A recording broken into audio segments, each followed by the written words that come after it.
आज जो मुनकरे मिलाद का ये एतराज है, क्या इस तरह सहाबा ने भी किया? क्या तुम सहाबा से ज्यादा मोहब्बत वाले हो? इस तरह ये आराइश और ज़ेबाइश, ये सब कुछ क्या वहां मौजूद था?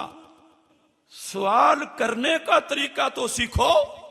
इमाम ज़हबी ने मोजम शुयूख ज़हबी में एक बात लिखी कि इमाम अहमद बिन हंबल से पूछा गया कि अगर रसूल अकरम सल्लल्लाहु अलैहि वसल्लम की कब्र शरीफ तक बंदा पहुंच जाए तो क्या हाथ लगा ले प्यार से? तवज्जो करना, उस वक्त ये 4 दीवारें नहीं थी।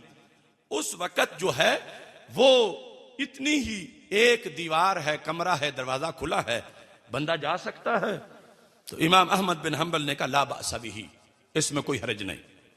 आज तो मुवाजा शरीफ पे हाथ उठाए तो डंडे पड़े उसको, वहां कब्र को हाथ लगाए, अच्छी तरह फेरे और चूमे। ये हंबली मजहब है, वहाबी हंबली नहीं है। इमाम अहमद बिन हंबल सुन्नी है। काला बासा भी सनद से इमाम ज़हबी ने हजरत इमाम अहमद बिन हंबल के बेटे की सनद से ये लिखा।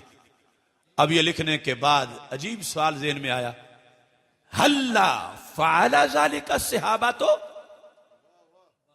कहते हैं क्या ये काम सहाबा ने भी किया?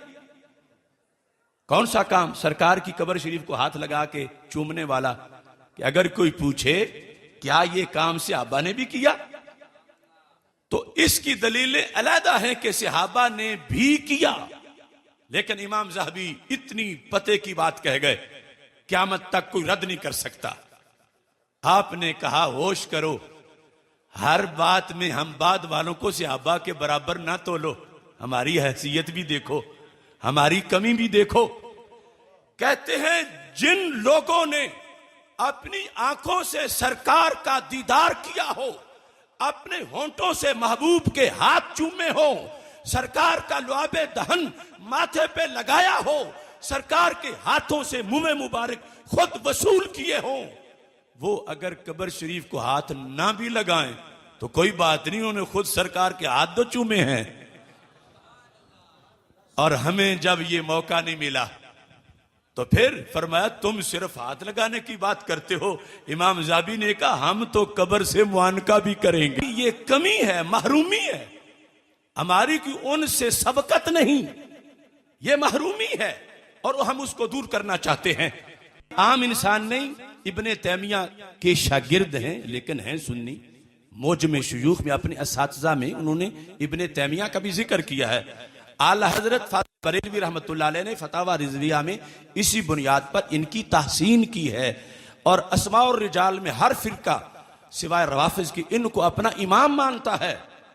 और इसमें उसूल में आम देहाती को भी ये बात समझ आएगी, इस तरह के आगे समझा भी सके। सहाबा किराम रज़ी अल्लाह तआला अन्हुम दीन की असल हैं और हम दीन की फरा हैं। मैं कहता हूं वो है असल और हम हैं फरा। असल कहते हैं रूट्स को, जड़ों को, और फरा कहते हैं ब्रांच और टहनी को। इन दोनों का मसलक एक है, इन दोनों का मिशन एक है। सोज जड़ का है, नजर टहनी में आता है।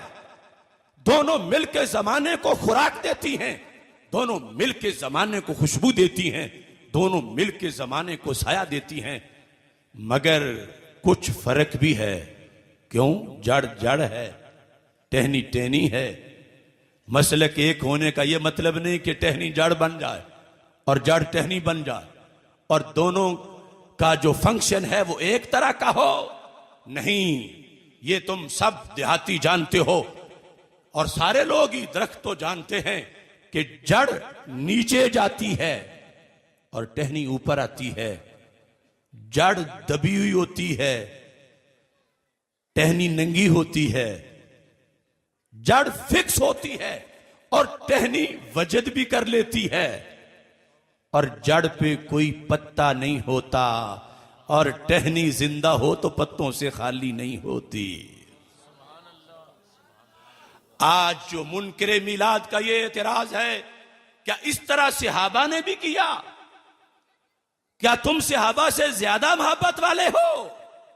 इनका ये कहना उस नाम निहाद दानिश्वर जैसा है जो किसी दरख्त की टहनी को पकड़ के ताने देना शुरू हो गया, क्या टहनी तू तो बिदती हो गई। उसने कहा मैं ही तो 24 घंटे जड़ की खिदमत में हूं और जड़ छुप गई है सामने मैदान में, मैं ही हूं। असल वो है मगर इस वक्त तो उसकी तर्जमान मैं हूं। फल पकता है तो रोड़े जड़ को नहीं मुझे ही लगते हैं। असल वो है, असल मेरी जड़ है, मैं तो उसकी फरा हूं। मुझ पे ही ताने हो रहे हैं कि तुम्हारा रस्सा ही बदल गया है जड़ से, तुमने कोई और मसलक बना लिया है। टहनी ने कहा कोई दलील तो दो मेरे बिदती होने की। तो कहता है दलील तो वाज़ेह है कि तेरी जड़ ने जो पत्ते कभी नहीं निकाले थे, तूने ये नए काम क्यों शुरू किए। समझो तो सही अहमकों की दलील कि तुझ में और तेरी जड़ में फर्क है। क्यों? उसने पत्ते नहीं निकाले थे, तूने पत्ते क्यों निकाले? लिहाजा तू और है, जड़ और है। और इधर ये कह रहे हैं सहाबा ने ये आराइशो ज़बाइश नहीं की थी, तुमने की, वो और हैं, तुम और हो। तो हमारे बोलने से पहले टहनी बोल गई, नाम निहाद दानिश्वर, तू मेरे पत्तों को बिदत की दलील बता रहा है। याद रख, पत्ते उसके नहीं होते जिसकी जड़ नहीं होती, जिसकी जड़ होती है उसके पत्ते जरूर होते हैं। तो मैं बबांगे दुहल कह रहा हूं, क़यामत तक कोई जवाब नहीं दे सकेगा इंशाअल्लाह। सहाबा ने जड़ के अंदाज में मीलाद मनाया है, हमने टहनी के अंदाज में जश्न सजाया है। और ये हर पत्ता इन्हें ताना दे रहा है जो हमें बिदती कहने का इल्जाम लगाते हैं। हर पत्ता कहता है झूठो, तुम इन्हें बिदती कह रहे हो जिनकी जड़ें सलामत हैं।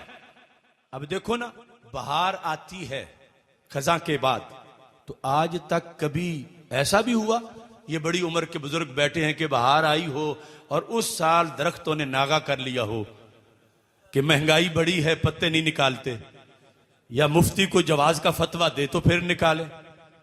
आज तक जब भी बहार आई है तो दरख्तों ने बहार मनाई है, कभी नागा नहीं किया। तो मेरे भाइयों, एक बहार दरख्तों की है तो एक इन खुशबख्तों की है। दरख्त अपनी बहार मनाते हैं, खुशबख्त अपनी बहार मनाते हैं। और दरख्तों की बहार के वक्त हर दरख्त, छोटा हो या बड़ा, पौधा हो या दरख्त, वो बहार में शरीक जरूर होता है। ताना है कि जिंदा हो और बहार न बनाए। अगर पूरे माहौल में तुम्हें एक टुंड मुंड नजर आए जिस पे ना कोई पत्ता है, ना कली है, ना हरियाली है, कुछ भी नहीं, अपने महरूम अंदाज से ये बता रहा है कि बहार होती तो मुझ पे भी होती, चूंकि मुझ पे नहीं तो बहार नहीं। जैसे वो कहता है ईद होती तो मुझे भी पता होता, मुझे पता नहीं तो ईद नहीं। वो टुंड कह रहा था बहार होती तो मुझ पे भी होती। मेरे घर तो सफे मातम है, मैं कैसे बहार मान जाऊं? तो क्या बहार की दलील कमजोर है? बहार का हवाला कमजोर है? नहीं। तो फिर उस पे क्यों नहीं करीब जाके थोड़ा सा कुरेदो कि बहार में कोई कमी है या इसका कोई अंदरूनी प्रॉब्लम है। थोड़ा सा कुरेदोगी तो पता चलेगा बेचारा बहार क्या मनाता, इसकी तो जड़ें ही मरी हुई है। ये खोखला है, इसको सीना जमीन से फैज ही नहीं मिल रहा। हम किसी से झगड़ा नहीं करते मगर बहार का संदेशा जरूर देते हैं। जिस दरख्त में जान होती है वो अपनी बहार मनाता है, और जिस खुशबख्त में ईमान होता है वो अपनी बहार मनाता है। इकबाल ने कहा टहनी गई जो अहद खजा में शजर से टूट, मुमकिन नहीं हरी हो सहाबे बहार से। हैला जवाल अहद खजा उसके वास्ते, कोई वास्ता नहीं है बरगोबार से। मिल्लत के साथ राबता उस्तवार रख, पैवस्तर शजर से उम्मीद बहार रख। 11 महीने मसलक अहले सुन्नत पे गुजरे तो फिर बहार आती है। जिसने अकीदे की मंडी में रियालों के इव्ज अकीदा बेच दिया, आज उस टहनी को रंग भी सब्ज लगाओ तो बाहर तो नहीं आएगी, क्योंकि वो मसलक से कट गई। बहार के अंदर कमी नहीं, बहार तो बहार है। मसलक की बुनियाद पर आज क्या हुआ उसे खबर ही नहीं। और तुम्हारे चेहरों को देखने से पता चल रहा है कि जड़ें भी सलामत हैं और मदीना शरीफ से फैज भी पहुंच रहा है।